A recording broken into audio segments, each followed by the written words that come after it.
Bonjour, je m'appelle Michael, je suis technicien supérieur hospitalier au sein du service DSIO de l'hôpital de Tarbes, Aiguerotte, Vic, aussi la prison. Et ça fait 9 ans que je suis là maintenant. J'ai participé à Vie Mon Travail parce que je voulais voir un peu l'envers du décor d'un service. Et je cherchais aussi un petit côté adrénaline dans tout ça. Donc c'est pour ça que j'ai choisi d'aller en immersion auprès des équipes du SAMU 65. Donc au sein de ce service, j'ai pu voir deux aspects, en l'occurrence le centre d'appel du 15, voilà, la prise d'appel des ARM, des médecins, la coordination qui se fait derrière avec les équipes médicales et paramédicales.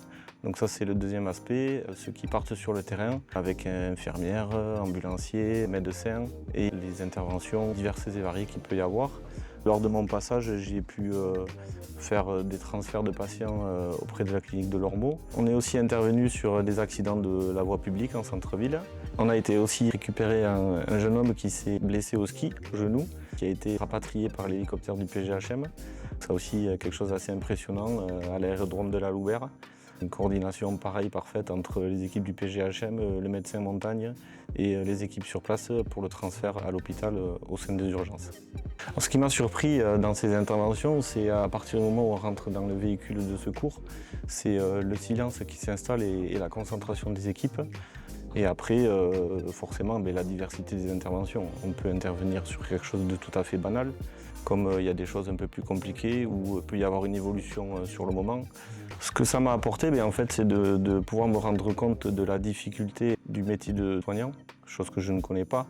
On regarde ça de loin de par mon métier, et aussi l'adaptation du personnel, puisque c'est constamment différent et il faut tout le temps s'adapter. Beaucoup de sang-froid et de gestion du stress de la part des équipes.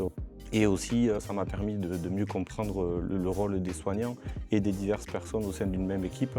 On se rend compte qu'il y a une coordination qui est vraiment très importante et la communication aussi. Si je devais résumer cette expérience, en un mot, ça serait la communication, puisque c'est très important entre personnes de même service, entre les autres services aussi et à tout niveau. Et aujourd'hui, c'est quelque chose d'essentiel pour permettre le bon fonctionnement à tout niveau dans notre hôpital.